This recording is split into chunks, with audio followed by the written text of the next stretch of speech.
What's up, guys? About to do another review. My reviews are going to be kind of different from here on out. I'm just going to kind of bring the knife out and talk about it without any set points or ideas. Everybody seemed to really like it when I did it the past couple times, so I'm going to continue on with this trend and do my own thing. Everybody seems to do the same kind of pre-packaged review, so I'm going to do something a little different. Title, I gotta name it something. You already know it's the LionSpy. I'm just gonna start with the packaging. I already touched on this in previous videos. This packaging is amazing.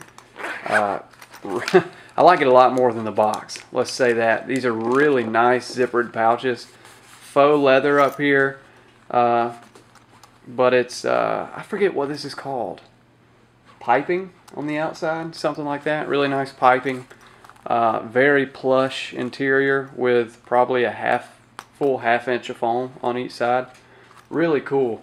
The packaging is good. Spyderco is starting to do a new thing where they give pamphlets that are knife specific now. This isn't just with the LionSpy. I've seen this with a couple other models. I don't know if it's going to be a full production line implementation or it's just going to be on a few select models, but I have seen this on a few different ones so far. So packaging and stuff is an A+. I really like this. If you get this knife, you can use this for something else. Whatever you wish. The knife comes in a little baggie like this with a tool on the outside. Pivot, pocket clip, pretty standard stuff. Onto the knife itself, it's a pretty big and beefy thing. The Spyderco LionSpy. It is made by Lion Steel in Maniago, Italy. Titanium, G10. It's not a monolithic design like their SR1, which is the knife that started it all with Lion Steel. Definitely not monolithic, but it is a strong design. Big, beefy. And this integrated backspacer is comprised of both the scales. Pretty strong design because you have the pivot not too far away and it's sandwiching a pretty large portion of the knife, of the blade. So you don't have much space until this integrated backspacer is formed, and it's honestly a really beefy, a very beefy, confidence inspiring feel. The width of the handle feels really good in the hand. It's not one of those knives where it's too wide and too thin to feel good. It actually has enough girth to it to feel really substantial and solid in the hand. I really like it. The texturing is not super overly grippy like G10, but it definitely does lend something over just a smooth scale. Your fingers kind of get in these grooves on both sides, your palm and your fingers, and it does lock in. But with people with sensitive fingers, I know some people just have really sensitive hands. Their nerves are very sensitive, so G10 hurts. This would not hurt. I really don't think. The ridges are really smooth and finished pretty well. Overall shape is attractive. It's kind of a polarizing knife. People either like it or hate it. I tend to be one of those people that likes it. I am going to get rid of mine just because it's kind of a redundant knife for me since I have this. These are both big beefy knives in LMAX. Don't really need two different kinds of big beefy knives in LMAX. This isn't a for sale thing. I'm trading these away to my local knife shop, so don't PM me asking what I'm selling them for, because I'm not selling them on here. Screw together construction using regular Torx drivers. Don't let this pivot scare you off. It can be adjusted with just regular old Allen keys. It's nothing special. The pocket clip is good. It does its job. It hides the knife really well. It is short and it does stick out a fair amount, so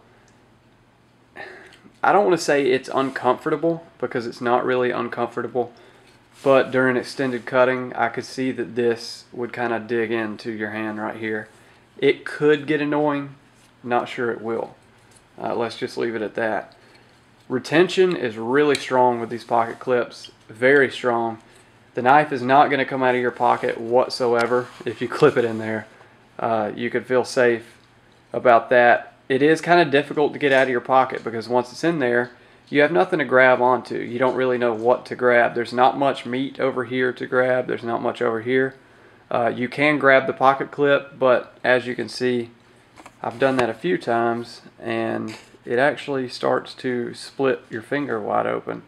I kind of grew a callus here, and then one day the callus split from pulling on this pocket clip, and it hurts, needless to say. It's pretty painful. But I did find a good way to withdraw this knife. Clip it in your pocket, grab it at the very top of the clip right here, and pinch it like that and pull it out. You could pinch it really hard and not exert any more retaining force on the clip because you're just kind of pressing inwards at this joint or this bend, not really doing anything retention wise. Fit and finish is pretty good. It's not bad. It is a fairly expensive knife, in the 200-300s, I think. So you do expect great fit and finish, or at least I would. And I would say this is great, but not perfect by any means. But I haven't seen a knife yet that is absolutely perfect at the production level. Hinderer comes close, honestly. Chris Reeve is good, but honestly, I can pick out a flaw with every single Chris Reeve product I've gotten. I've never gotten one that is completely perfect. Hinderer actually does it really well. Their knives aren't all hype. Hinderers are put together extremely well, and they are extremely consistent, and I love consistency. If you're going to be bad, then be bad. If you're going to be good, then be good, but be consistent about it. I hate getting a knife and knowing it's a crapshoot. That's why I love having this local shop, because he gets multiples of each knife in, and I get to hand pick the ones that are the best, essentially. So, forgot what I was talking about. Fit and finish. The machining is really nice. There are no errant marks. Here on the roto block, which is a useless feature in my opinion, does have some machining marks. No big deal. On the rest of the knife, it's very polished. There are really no errors. Here on the pivot, you have a little, it honestly looks like the fine teeth of a needle nose plier bit it there. Kind of aggravating. You would expect them to just change the pivot. Of course, you have to have somebody there that actually cares and will notice something like that to know to change it. So, overall fit and finish, if I was going to give it a grade, I would say is a B+. Not perfect, but it's pretty good for the price. The roto block is annoying. I'll talk on that for a second. The roto block is a cool idea as an idea. In practice, it's kind of useless. I don't know why you would ever really use it. It's good on the knives that it's perfectly fit to, but on the knives that it's not perfectly fit to, and I'll tell you what that means. The roto block just has a little lever that wedges, I don't know how to show you this. There's a cutout in this lock bar, and when you twist this roto block, it moves a little lever into the locking bar itself. If you know how CRKT's auto locks work, it's essentially a locks system, but on a frame lock. It prevents the frame lock from being pushed over, but as you can see right there, I do want to show that. Check this out. Alright, engage the roto block, all the way engaged. I'm going to push over. You see the lock bar move and you hear it click. That's the inherent flaw in a roto block system. It is not self-adjusting, so the further the lock bar wears over to the non-locking side, the more slop that is going to be in this roto block system. So what you're going to have eventually is if you do end up relying on the rotoblock system, you're going to have an immense amount of vertical play. Sure, the knife won't fold on you, but it's still not going to be all that safe to use because you're going to have so much vertical play. Something's going to give. So the rotoblock system, cool idea, not practical. It's kind of pointless in my opinion. Works great as a stylish hyperextension stop, but it's not that great at turning this into a